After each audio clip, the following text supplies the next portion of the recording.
하나님의 말씀을 들리게 하라. 로마서 11장 6절에서 10절 강해. 우리의 믿음도 은혜입니다. 지난 시간에 이어서 이번 시간에도 은혜에 관한 말씀을 하고 있습니다. 지난 시간에는 남은 자가 될 수 있는 것도 은혜로 선택받았기 때문이라고 말씀하고 있습니다. 로마서 11장 5절에서 그렇게 기록되어 있죠.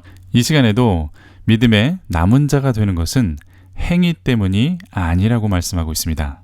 특히 하나님의 선택하심은 전적으로 하나님의 은혜라고 말씀하고 있습니다. 이스라엘이 믿지 못하고 듣지 못하는 것은 하나님께서 허락하지 않으셨기 때문이라고 말씀합니다. 다시 말하면 이스라엘의 믿음도 또 우리의 믿음도 모두 하나님의 은혜와 선택에 관련되어 있다. 이렇게 말씀하는 것이죠. 이 시간 본문 말씀은 크게 두 부분으로 나누어 살펴볼 것입니다. 첫 번째, 로마서 11장 6절에서 8절까지는 행위가 아니라 믿음이다. 이러한 제목으로 나누겠습니다. 두 번째는 로마서 11장 9절에서 10절까지 하나님께서 주시는 믿음이라는 제목으로 살펴보게 될 것입니다.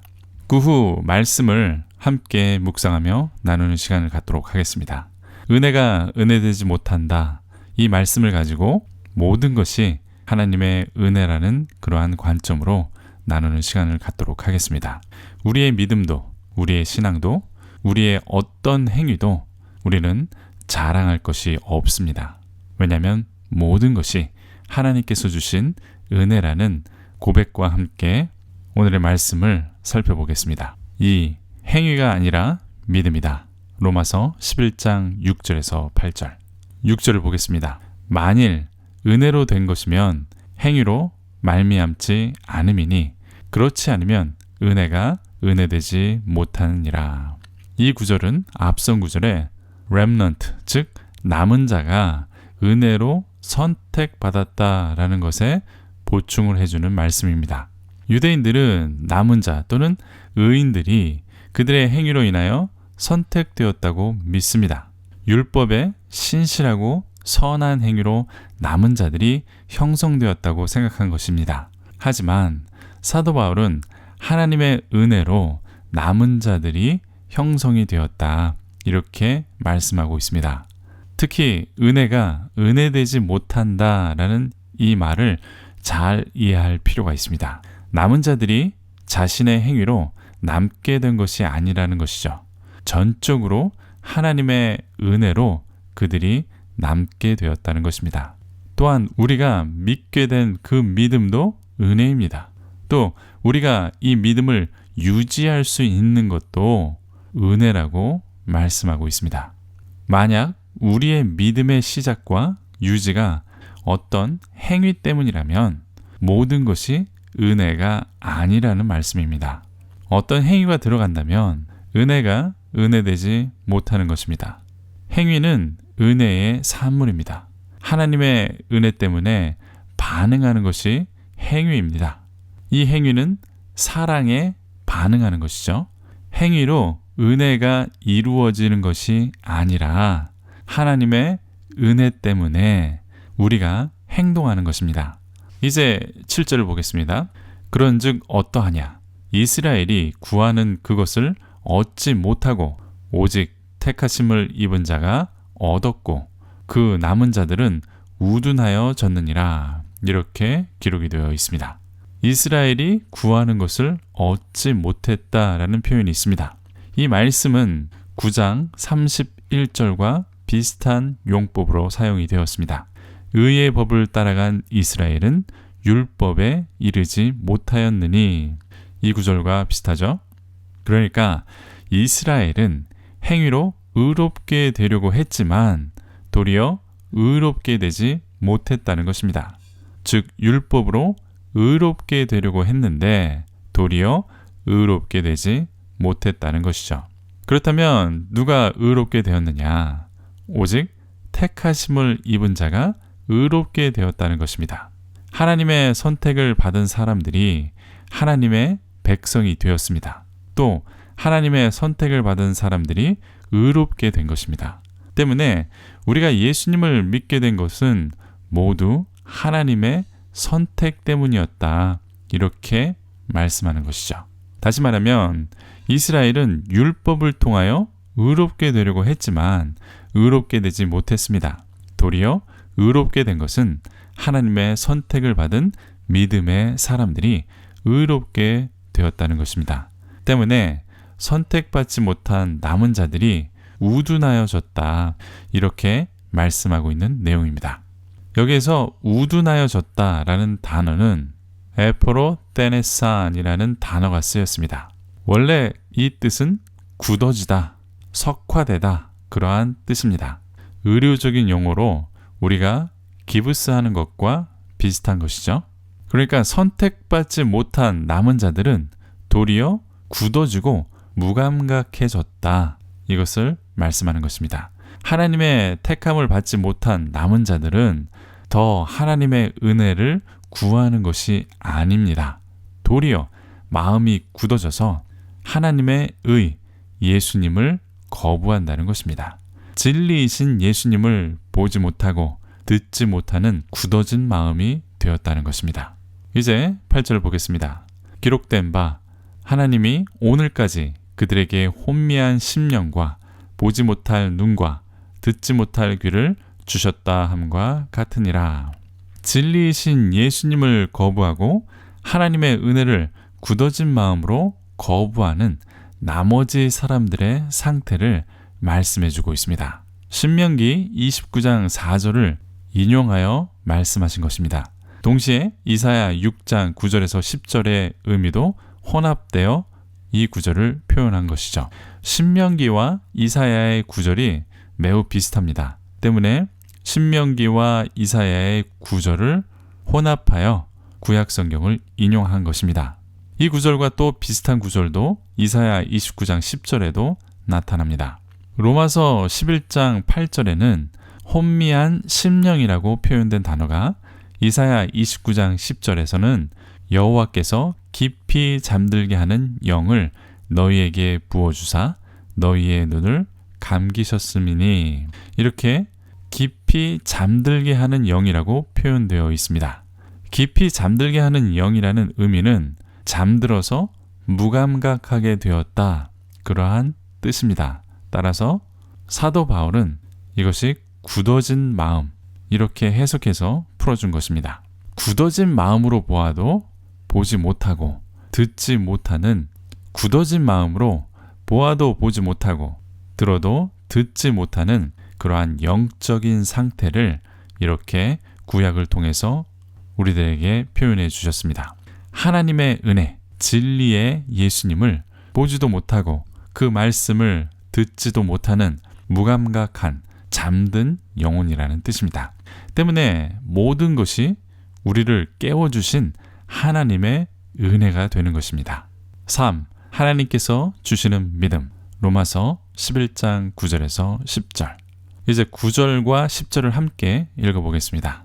또 다윗이 이르되 그들의 밥상이 올무와 덫과 거치는 것과 보응이 되게 하시옵고 그들의 눈은 흐려 보지 못하고 그들의 등은 항상 굽게 하옵소서 하였느니라.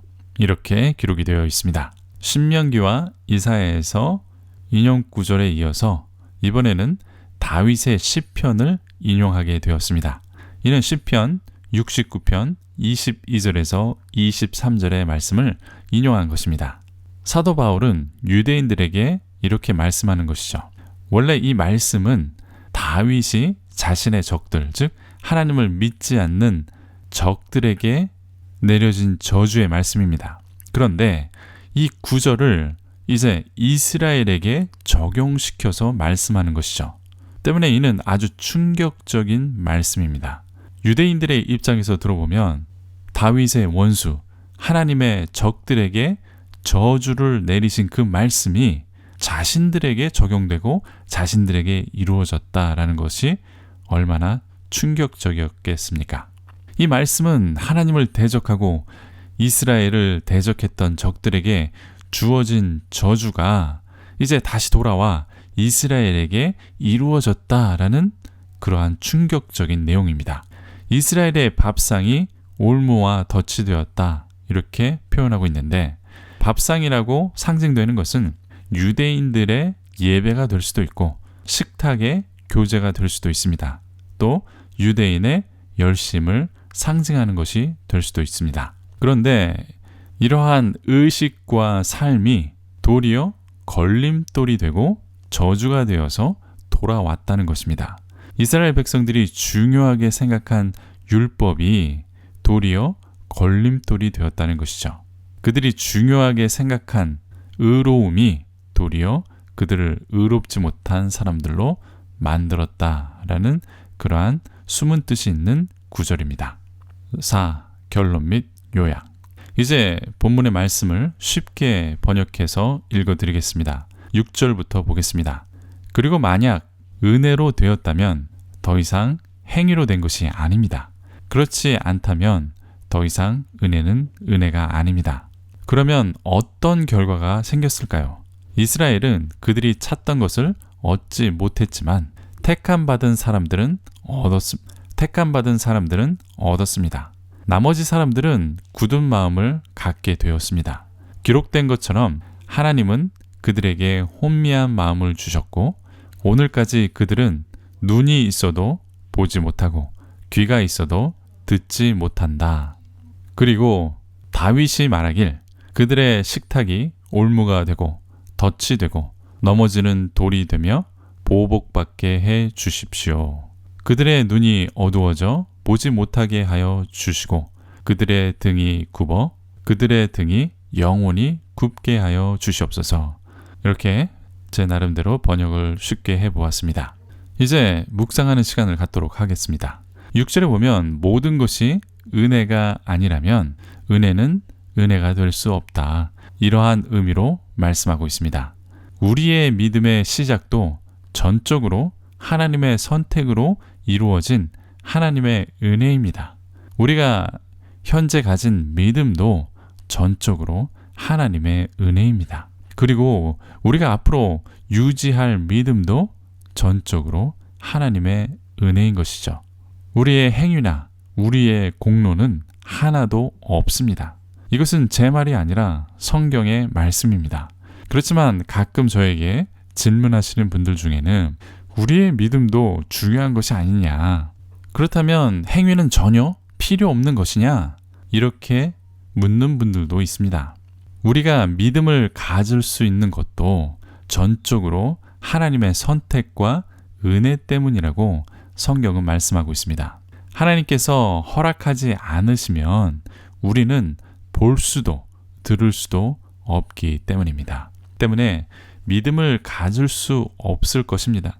때문에 하나님의 은혜가 아니면 우리는 믿음을 가질 수조차 없습니다. 하나님께서 허락하시고 사람들은 그 허락 안에서 믿음을 갖게 되는 것입니다. 하나님의 허락과 은혜가 있지 않으면 우리는 시작조차 할 수 없습니다. 그 안에서 우리는 하나님을 믿을 것인가 아니면 거부할 것인가, 이것을 선택했을 뿐입니다. 때문에 믿지 않는 사람들은 모든 것을 하나님의 책임으로 돌릴 수 없습니다.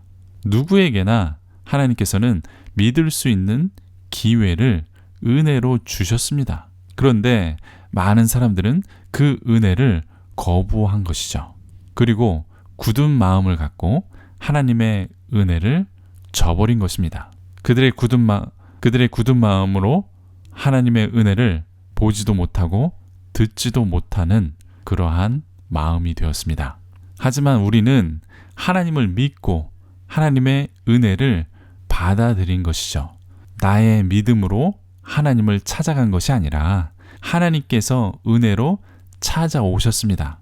나의 겨자씨보다도 작은 이 믿음을 하나님께서 인정해 주시고 예수님의 보혈로 의롭다고 인정해 주신 것입니다. 때문에 모든 것이 하나님의 은혜입니다. 나의 믿음의 시작도 하나님의 은혜입니다. 또 나의 현재 믿음도 하나님의 은혜입니다. 그리고 앞으로 나의 믿음을 지키는 것도 하나님의 은혜입니다. 나의 나된 것 나의 나된 것도 하나님의 은혜이며 이 모든 것이 하나님의 은혜입니다. 아멘.